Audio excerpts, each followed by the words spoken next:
महापालिका निवडणुकांचा प्रचार शेवटच्या टप्प्यात आहे आणि माझ्यासोबत आहेत राज ठाकरे.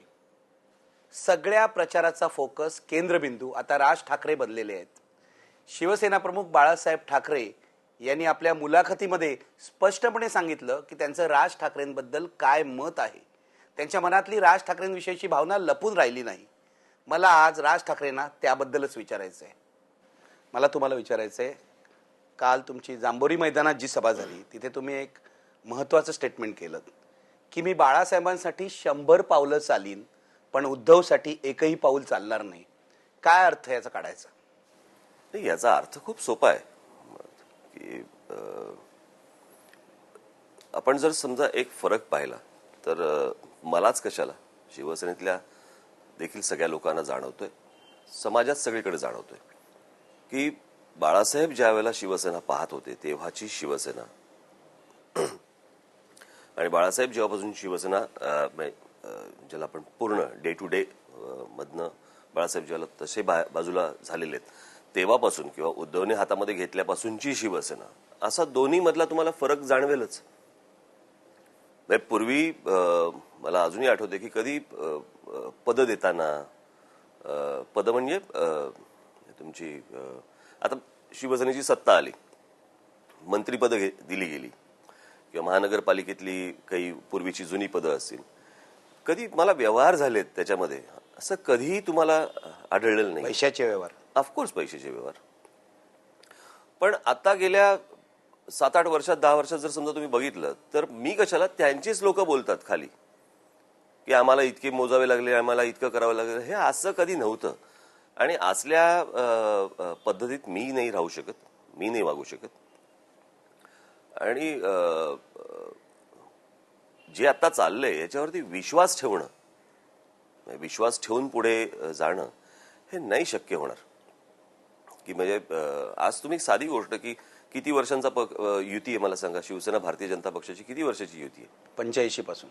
85ला ती झाली, पण खरी झाली ती मला असं वाटतं 89लाच, 89च्या लोकसभेला. आज काय त्या भारतीय जनता पक्षाची अवस्था करून ठेवली मला सांगा. म्हणजे त्यांना मोजतही नाहीत. एक काळ मला बघा ना, प्रमोद महाजन जेव्हा होते वगैरे त्यावेळेला एक तो युती शिवसेना भारतीय जनता पक्षाचे 2 पॅरलल पक्ष एकत्र आहेत असं वाटायचं. काय वाटतं आता मला सांगा.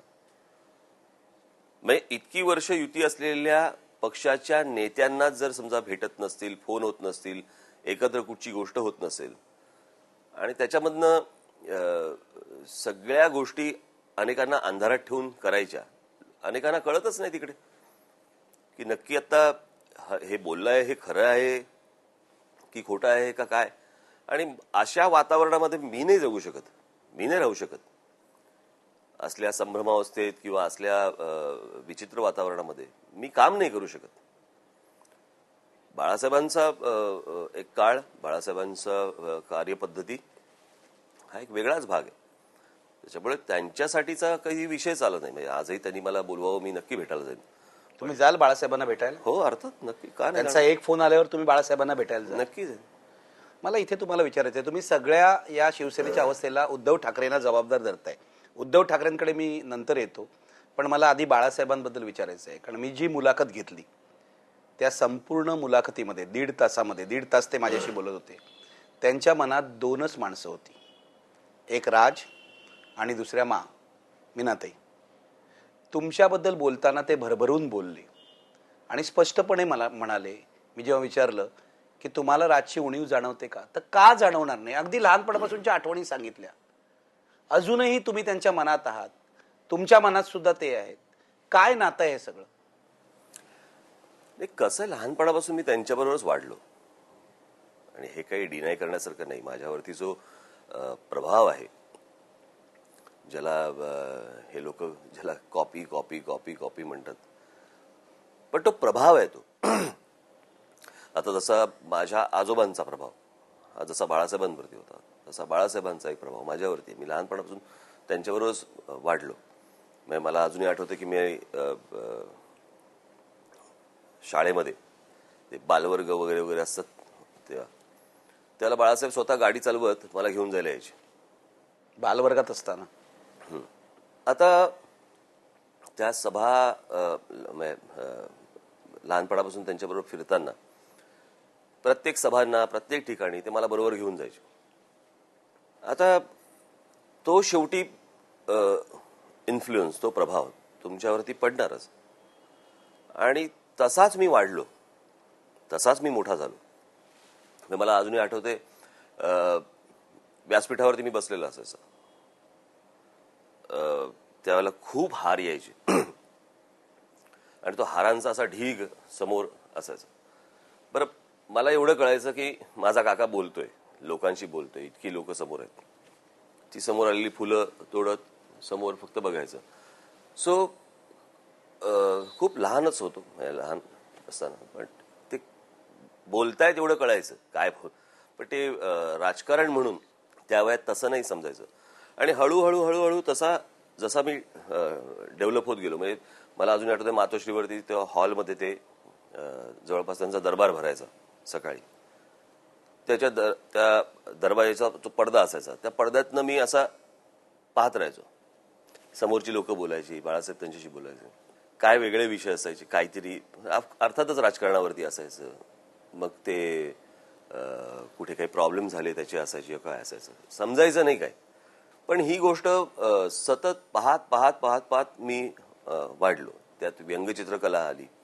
व्यंगचित्रकलेचं राजकारण, एखादी न्यूज कशी पाहावी राजकारण व्यंगचित्रासाठी, बातमी कशी वाचावी, त्यातनं त्या बातमीचा निष्कर्ष कसा काढावा, त्यातनं व्यंगचित्र कसं होऊ शकतं, काय घडू शकतं, असं सगळं ते इतक्या वर्षांचं ते घडत घडत घडत घडत मी आलो.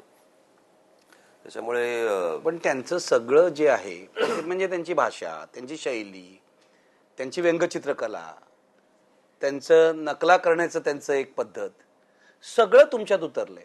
मग बाळासाहेबांना मुलं नाहीत, बाळासाहेबांना 3 मुलं नाहीत, बाळासाहेबांना 4 मुलं आहेत असं म्हणायला हवं. आणि या 4 मुलांपैकी सगळं तुमच्यात उतरलंय. म्हणजे हा काय प्रकार आहे? मी तुम्हाला खरं सांगतो, पण शार्पनेस किंवा नकला करणं किंवा ह्या सगळ्या गोष्टी आमच्या जयदेवकडे खूप जास्ती आहेत. ज्याला आम्ही टिबा दादा म्हणतो, जयदेवकडे ह्या गोष्टी खूप चांगल्या प्रकारे आहेत. त्याच्यामुळे आता माझी साधी गोष्ट की माझे आजोबा फोटोग्राफी करायचे. ते आलं कोणाकडे तर माझ्या वडिलांकडे. माझे वडील चांगली फोटोग्राफी करायचे. आता ते उद्धवकडे गेलं. आता व्यंगचित्रकला बाळासाहेबांकडे होती, वडिलांकडेही होती माझ्या. पण माझ्यावरती जे स्ट्रोक्सचा जो प्रभाव आहे माझ्यावरती तो बाळासाहेबांचा आहे. सो एक गोष्ट तुम्ही लक्षात घेतली पाहिजे याच्यामध्ये की माझे वडील आणि बाळासाहेब सख्खे भाऊ, माझी आई आणि मा हे दोघी सख्ख्या बहिणी. त्याच्यामुळे ते जेनेटिकली त्या सगळ्या गोष्टी येतातच. आणि मला असं वाटतं की तो लहानपणापासून त्यांच्याबरोबर फिरत फिरत फिरत फिरत झालेला तो सगळा अख्खा संस्कार आहे असं मी म्हणेन त्याला. पण या वेळेला प्रचार सभांमधून एक गोष्ट मला जाणवली. लोक तुम्हाला म्हणतात तुम्ही बाळासाहेबांची नक्कल करता. यावेळेला असं जाणवलं की बाळासाहेब सुद्धा तुमच्यासारखं करायचा प्रयत्न करतात. मी उदाहरणं देतो. तुम्ही जी पहिल्या दिवशी ठाण्याच्या सभेमध्ये करून दाखवल्याची नक्कल केलीत, असं करून, ती त्यांनी दुसऱ्या दिवशी ठाण्याच्या सभेत तसंच करून दाखवलं. तुम्ही ज्या प्रकारे कागद घेता हातामध्ये आणि उलटतात, बाळासाहेबांनी आतापर्यंत कधीही कागद घेतलेला मी पाहिला नाहीये. यावेळच्या दोन्ही सभांमध्ये त्यांच्यासोबत कागद होते, कोणीतरी देत होतं, ते उलटत होते. म्हणजे मला असं वाटलं की यांच्या मनामध्ये जो राज आहे तो जात नाही. आणि आता हळूहळू असं आहे की तुम्ही त्यांची नक्कल करताय का ते तुमची.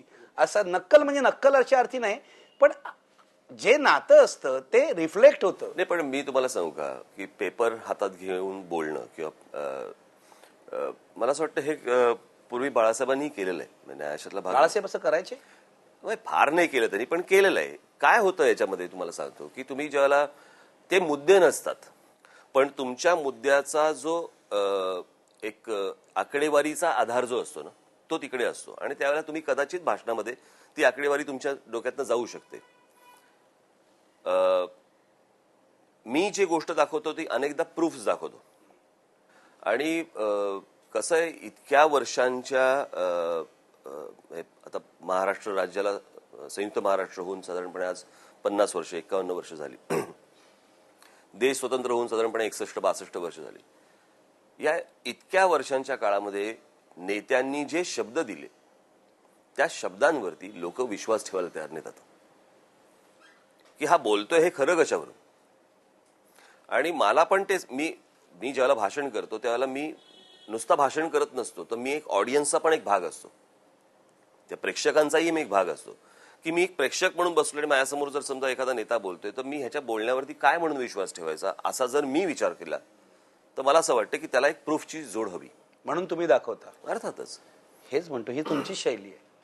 हे मी बाळासाहेबांच्या खूप सभा बघितल्या आहेत, पण अशी कात्रणं दाखवताना वगैरे मी त्यांना फार वेळा बघितलं नाहीये. अलीकडेच ते झालेलं असेल कदाचित, पण ही म्हणजे राज असं करतो म्हणून मी केलं पाहिजे असं बाळासाहेबांच्या मनात नसेल, पण तिथल्या कुणाच्या तरी मनात नाही. असेल. पण मला असं वाटतं की आता वयोमानानुसार जर समजा तुम्ही बघितलं तर म्हणजे त्यांच्या भाषणामध्ये तर संदर्भ किंवा विषय हे विस्मृतीत जाणे किंवा म्हणजे लक्षात न राहणे किंवा ते काही गोष्टी त्यांच्या पूर्ण शार्प आहेत, म्हणजे त्याच्या बाबतीत त्याला सगळं आठवतं. पण काही विषय असतात की जे तुम्ही विसरून जाता किंवा आज काहीतरी एखादी गोष्ट बोलायची आणि एकूण त्यांचं त्यामुळे त्यांना संदर्भ कदाचित त्या गोष्टी लागतात. त्यांना विस्मृती आहे मानायला तयार नाही.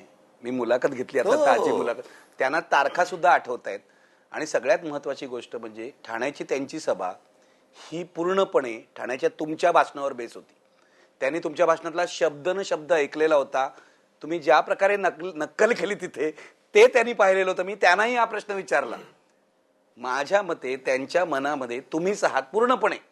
छा गया म्हणतात तसं आहे ते. मला इथे तुम्हाला विचारायचं आहे, ते दुखावलेले आहेत तुम्ही गेल्यामुळे. पण मी कुठचा आनंदात आहे? तुम्ही दुःखात आहात. अर्थातच ना. ही काय आनंदाची गोष्टच नव्हतीच ना ती. पण त्यांच्यावरती काय आणि माझ्यावरती काय हे जे प्रसंग आणले गेले, हा प्रसंग संपूर्ण आणला गेला, ते सगळे नामानिराळे सगळे आनंदातच आहेत. पण बाळासाहेब तर म्हणाले की राजला आम्ही कधी जायला सांगितलं नाही. नाही, जायला सांगितलं नाही. प्रश्न असा आहे की या सगळ्याच्यामध्ये डायरेक्टली तुम्ही जरी सांगितलं नाहीत किंवा तुम्ही जरी सांगितलं नाहीत तरी मला ते कळत होतं ना की तू नकोयस इथे आणि राहायचं असेल तर चिप पडून राहा खाली. जेव्हा आम्ही तुला बोलवू निवडणुकीच्या काळामध्ये त्याला भाषणाला बाहेर पड आणि नंतर भाषण संपली की परत चिप पडून राहायचं खाली. हे असा माझा एक तर स्वभाव पण नाही. असं तुम्हाला कधी बाळासाहेबांनी सांगितलं नाही, वागवलं नाही त्यांनी, बाळासाहेबांनी केलं. हो अर्थातच. म्हणजे मला कुठचेही निर्णय घेण्याचा अधिकार नाही. मी कशाच्या जीवावर जाऊन लोकांशी बोलू आणि कोणाच्या जीवावर मी लोकांना शब्द देऊ. पण तुम्ही हे बाळासाहेबांशी जाऊन बोलला का नाही? किती वेळा बोललो मी. ते म्हणाले फक्त 2 पत्र लिहिली. मला त्यांनी सांगितलं 2 पत्र राजने लिहिली आम्हाला. प्रश्न असा आहे, आता ह्या खूप आतल्या सगळ्या गोष्टी झाल्या. मी इतक्या वेळाला बोललो. मी हे सगळं 10 वर्ष त्यांच्याशी बोलत होतो. आता कदाचित त्या गोष्टी त्यांना आठवणार नाहीत, बाकीच्या जेवढ्या आठवतात तेवढ्या. पण मी हे सगळं त्यांच्या वेळोवेळी प्रत्येक गोष्ट मी त्यांच्या कानावर घातली होती. मी अनेकदा, तुम्ही मनोहर जोशींशी बोलून घ्या, अर्थात ते बोलणार नाहीत, तो भाग वेगळा. पण अनेक नेत्यांशी माझं हे याबद्दल बोलणं झालं की काय चालू आहे. मला कित्येकदा तर मला असं वाटायचं की मी भिंतीशी बोलतोय.